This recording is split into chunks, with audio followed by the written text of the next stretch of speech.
Olá a todos, mais uma vez estou aqui muito feliz, mesmo na distância, podendo entrar no lar de cada um de vocês que vão nos assistir, e é com imensa alegria que falamos do Evangelho de Jesus. Estamos bastante felizes por poder, de alguma forma, dar atendimento àquelas pessoas que sempre nos buscaram. Hoje nós vamos conversar um pouquinho sobre o capítulo 13 do Evangelho segundo o Espiritismo, praticar o bem sem ostentação. Vamos falar do Evangelho de Mateus, nos capítulos 5 a 7. Mas primeiro a gente convida todos a uma interiorização de sentimentos do bem através da nossa ligação para com Deus. Fazendo essa ligação numa simples prece, pedindo a presença amiga dos nossos mentores espirituais, esses amigos que diuturnamente estão ao nosso lado. E com eles nos ligamos a Maria de Nazaré, a Mãe de Jesus, que também nos conduz, nos dando as mãos nesse caminho do bem até Jesus. E agradecendo, mestre irmão, por todo o teu legado, pelo Evangelho que nos consola, nós nos elevamos a Deus, o Pai Maior, através das tuas palavras com a prece. Pai nosso que estais no céu, santificado seja o vosso nome. Venha a nós o vosso reino, seja feita a vossa vontade, assim na terra como no céu. O pão nosso de cada dia dá-nos hoje. Perdoa, Pai, as nossas dívidas, assim como perdoamos os nossos devedores, e não nos deixe cair em tentação, mas livra-nos do mal. Que assim seja. E assim nós vamos falar um pouquinho dessa passagem, a qual relatamos ainda há pouco, que se encontra no Sermão da Montanha. Eu acho que vale a pena refletirmos, porque tudo aquilo que Jesus nos deixou no Sermão da Montanha é um código de ética, né? Ética moral, que nos ensina a caminhar com fé, com perseverança, com amor no coração, mas que acima de tudo vai aliviar a dor, porque nós vamos enxergar as respostas através das nossas atitudes, dos nossos pensamentos e sentimentos, que nós mesmos buscamos quando questionamos a Deus, quando questionamos os porquês de muitas coisas das nossas vidas. Vamos mudar essa pergunta do porquê isso, porquê aquilo, e vamos entender para que estamos vivendo todas essas situações. Porque a resposta será óbvia, né? Para que tenhamos mais discernimento, para que o aprendizado possa entrar no nosso coração. Nós vamos mostrando aqui que esses relatos do Sermão da Montanha são monumentais ensinamentos que Jesus nos legou e que por si só representam um completo manual para atingirmos essa perfeição, porque Jesus nos deixou o exemplo de como deveria ser essa perfeição e deixou claro que nós podíamos fazer tudo o que ele fazia um pouco mais. Então, nesse capítulo, o evangelista nos relata as seguintes palavras de Jesus: tende cuidado em não praticar as boas obras diante dos homens, para serem vistas, pois do contrário, não recebereis recompensa do vosso Pai que está nos céus. Assim, quando derdes esmola, não trombeteeis, como fazem os hipócritas nas sinagogas e nas ruas, para serem louvados pelos homens. Digo-vos em verdade que eles já receberam sua recompensa. Quando derdes a esmola, não saiba a vossa mão esquerda o que vaza a vossa mão direita, a fim de que a esmola fique em segredo, e vosso Pai que vê o que se passa em segredo, vos recompensará. Mateus, capítulo 6, versículos de 1 a 4. E aí nós fomos pesquisar um pouquinho mais e vimos na questão 888 do Livro dos Espíritos, que quando Kardec pergunta ao Espírito da Verdade: qual o verdadeiro sentido da palavra caridade? Como a entendia Jesus? E a resposta dos espíritos foi bem clara. Benevolência para com todos, indulgência para as perfeições dos outros e perdão das ofensas. Vamos contar uma historinha aqui, muito peculiar, que vai nos fazer entender melhor essa questão da caridade. Porque a caridade, ela pode ser a caridade moral e a caridade material. A caridade moral, ela é bem mais difícil de se fazer, porque compete a nós, para praticá-la, o exercício do perdão constante, da benevolência, da aceitação aos nossos companheiros, principalmente nas suas falhas. A caridade material é mais fácil, porque quando a gente oferta a matéria, a gente vai refletir aquilo que a gente pode dar e, na maioria das vezes, a gente estende a mão e segue em frente. Essa historinha que nós vamos contar, ela vai fazer com que a gente tenha uma reflexão interior. Ela se reporta, né? É uma história da mitologia grega. Então, ela começa assim. No início da criação, o titã Prometeu foi designado pelos deuses para organizar a matéria em confusão, o nosso mundo, dando origem à natureza e às demais formas da vida animal. Depois de organizar a terra, o ar, as águas, ele fez o homem. E porque os homens se sentissem muito sós com a ajuda dos demais deuses, criou a mulher. Casou-se com a primeira e linda mulher que criou e a chamou de Pandora. Para ela ofereceu o que existia no seu reino, dizendo que ela poderia usufruir de tudo. A única coisa que não deveria tocar era a caixa que ele guardava nos seus cantos, no seu canto do quarto. A proibição do marido foi suficiente para despertar a curiosidade de Pandora. No primeiro momento em que se viu só, na enorme mansão, de dentro buscou a caixa e a abriu. Assim que levantou a tampa, saíram de dentro as misérias mais variadas. Misérias físicas, como a hanseníase, como a peste, enxaquecas, o câncer e muitos outros males, que logo se espalharam pela humanidade inteira. A inveja, a cólera, o orgulho, o egoísmo, que são as misérias morais, também estavam guardadas na caixa e se espalharam por todos os cantos da terra. A Pandora, assustada, fechou a caixa imediatamente. Rapidamente, sem perceber, no entanto, que no fundo estava guardada a esperança. Semelhantes a Pandora, nos mostramos assustados com tantas misérias morais e físicas que existem nesse mundo. Misérias essas que nós plantamos, que nós atraímos. Por vezes, chegamos a pensar que Deus esqueceu de nós. Esqueceu do gênero humano, nos deixando a própria sorte. Esquecemos que nos resta a esperança. Pois é, vamos falar de caridade? Vamos falar da oferenda, né? Com humildade. Essa caridade moral, esse não deixar que a mão esquerda saiba o que faz a direita, reflete exatamente em colocar esperança no coração do homem.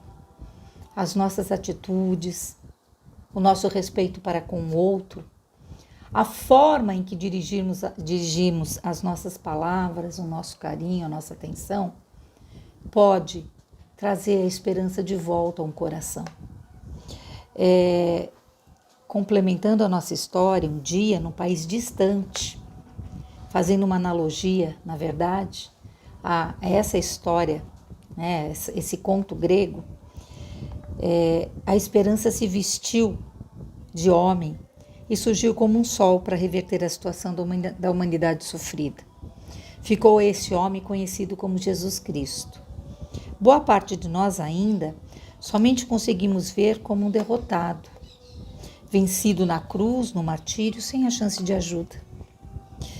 Jesus, no entanto, rompeu a lápide do túmulo e surgiu vivo e continua vivo nos nossos corações, afirmando a quem quisesse ouvir: estou aqui, confirmando o que prometera anteriormente: nunca vos deixarei sós. Esse é o exemplo da caridade que Jesus, entre muitas passagens, legou para nós. E ele continua vivo e velando por toda a humanidade. Ele chamou a todos nós de seu rebanho. E às vezes nos entristecemos de ver que diante das dificuldades, as dificuldades que o mundo oferece, das dificuldades que encontramos no meio político, no meio social, nós nos afastamos de Jesus, nos afastamos de Deus, acreditando que o mal está vencendo. Isso não é verdade. Tudo que nós estamos vivendo hoje consiste exatamente nessa caridade de Jesus para o nosso aprendizado, porque senão que mérito nós teríamos? Se a gente só pegasse o que ele nos deixou pronto e praticasse por osmose, de forma repetitiva. Então vamos pensar que Jesus é essa mensagem de esperança e ele continua velando por todos nós. E o que nós estamos fazendo pelo nosso próximo é exemplo do que Jesus nos deixou. Nós estamos ofertando realmente essa caridade? Nós estamos abrindo a nossa caixa de Pandora para deixar de sair de dentro dela essa esperança que Jesus se refere? Sabe, uma coisa que é importante a gente ter no coração: não há mal que sempre dure. E o exemplo, a natureza nos dá esse exemplo. No deserto do Atacama, lá no Chile, que é considerado dos desertos, tá difícil hoje, hein? Dos desertos mais áridos do planeta, quando começa a cair as primeiras gotas de chuva, ele se veste de flor. A semente fica lá guardada, ela não morre, porque ela sabe que logo virão as chuvas e ela vai poder de novo resplandecer a sua beleza.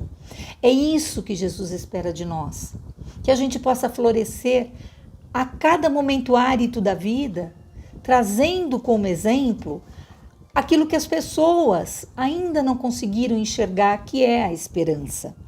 Então, quando a gente é muito endurecido, quando as nossas almas ainda estão muito endurecidas, os primeiros raios de sol, a exemplo de Jesus, vai trazer para nós essa esperança. E se a gente aprender a lição, nós vamos divulgar essa esperança, nós vamos traduzir essa esperança. A caridade, seja ela material ou moral, deve ser feita por todos e de todas as formas. E assim, com discrição, né? Com humildade e com desprendimento. Então, o primeiro passo é nos desprendermos, é não julgarmos se devemos ou não ofertar ao outro, mas fazer com amor. Não importa quem, não importa de que forma. Ela pode e deve ser ensinada para todos aqueles que estiverem no nosso alcance. A gente exemplificando, fazer como Jesus fazia. Em nenhum momento ele questionou. Ele só falava: vai, não peques mais. Ele não falava: você está pronto, você não está pronto. Você precisa fazer assim do jeito que você está fazendo está errado. Não. Ele simplesmente curava e falava: vá, mas não peques mais. O que fazia cada um refletir: que pecado seria esse? E quando a gente aprende a lição, a gente não vai cair no mesmo erro. Outra coisa que é importante a gente dizer, né, que as nossas atitudes, elas também podem trazer transtornos. Mas se a gente reconhecer o nosso erro e recomeçar de novo, é uma caridade para conosco mesmo. Nós vamos errar muito, mas o que importa é que quando enxergarmos esse erro, é recomeçar e procurar acertar. Quando nós enaltecemos a caridade, aquilo que ofertamos para o outro vai vir de volta do outro para nós. Então, quando o amor acontecer, essa caridade, essa humildade, essa descrição, né, do que a gente está fazendo, que a gente não precisa colocar no jornal, não precisa anunciar: fui eu que fiz, não. Quem tem que enxergar somos nós, quem tem que saber somos nós, e Deus está vendo tudo isso. né? Então existem 3 formas, ainda voltando, né, à questão da mitologia grega, os gregos veem o amor de 3 maneiras. Então eles veem o amor de Eros, o amor de filia e o amor ágape. O amor de filia é aquele amor de amizade, aquele amor mais amigo, mais presente, é o dividir o espaço com o amigo. O amor de Eros é o amor romântico, é um amor mais erótico. E o amor ágape é aquele amor, a exemplo do que Jesus fez por nós, mais incondicional. Fica uma reflexão aqui para todos nós. Qual é a forma de amor que está mais próximo das nossas atitudes? É o amor de Eros, é o amor de filia ou é o amor ágape? Partindo desse pressuposto, né, dessa análise que nós vamos fazer de nós mesmos, aí nós vamos entender a nossa caridade, a nossa forma de ofertar ao próximo, esse contexto de servir, de fazer o bem, de ter misericórdia, de perdoar, de ter aceitação, ela está mais próxima de que tipo de amor? E nós estamos exemplificando, nós estamos de fato ofertando, sem que isso se alardeie por aí, de que forma a gente está entendendo a importância de ser caridoso. Nós somos conscientes daquilo que nós estamos fazendo. Jesus, ele esteve entre nós sem necessitar reencarnar, porque ele acreditou, ele tinha esperança de que a humanidade iria ouvir a sua voz. Ele não escreveu absolutamente nada daquilo que ele pregou. Tudo foi escrito pelos seus discípulos. É uma forma de caridade, para que pudesse atravessar os séculos e chegar até nós. Não bastasse tudo isso, ele enviou outras pessoas que vieram nos ensinar, dar seguimento àquilo que ele começou, aquilo que ele nos proporcionou. Então, vamos entender que nós não estamos sozinhos. Vamos fazer o bem sem olhar a quem. Vamos abrir a nossa caixa de Pandora e lá no fundinho dela buscar essa esperança, trazer para dentro de nós e acreditar. Essa fé operante basta para que o outro enxergue em nós essa vontade de querer ser melhor e essa vontade de melhorar o nosso entorno, e isso vai refletir na nossa sociedade, que vai refletir na nossa cidade, que vai refletir no nosso estado, que vai repercutindo, até que encontre o mundo. Nós temos exemplos de Madre Teresa de Calcutá, nós temos exemplo do Chico Xavier, nós temos muitos exemplos. Se nós só não fazemos a caridade se não quisermos. Então vamos começar hoje. Vamos começar a entender que essa caridade tem que acontecer dentro de nós, para conosco. Eu preciso e vou fazer o melhor por mim. Assim que eu estiver feliz, eu vou levar isso para o outro, e com certeza esse outro que aprender a lição vai levar para outro, e isso vai se transformar numa corrente do bem, né? Nós seremos os multiplicadores. Estar aqui hoje falando com vocês, para mim, é muito importante, porque eu consigo tocar o coração de poucas pessoas, talvez, mas eu estou me esforçando para fazer a minha parte.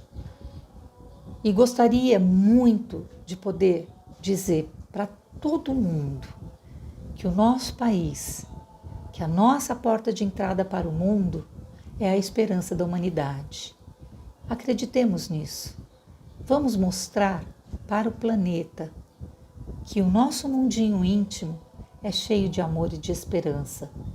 E vamos multiplicar isso dentro das nossas casas, dentro do nosso trabalho profissional, dentro do mundo que a gente vive, seremos esses multiplicadores de esperança. Então a caridade, que a mão esquerda não deve ficar mostrando para a direita, fica como lição de casa hoje para todos nós. É a esperança e o amor que Jesus nos deixou e que espera que possamos levar adiante.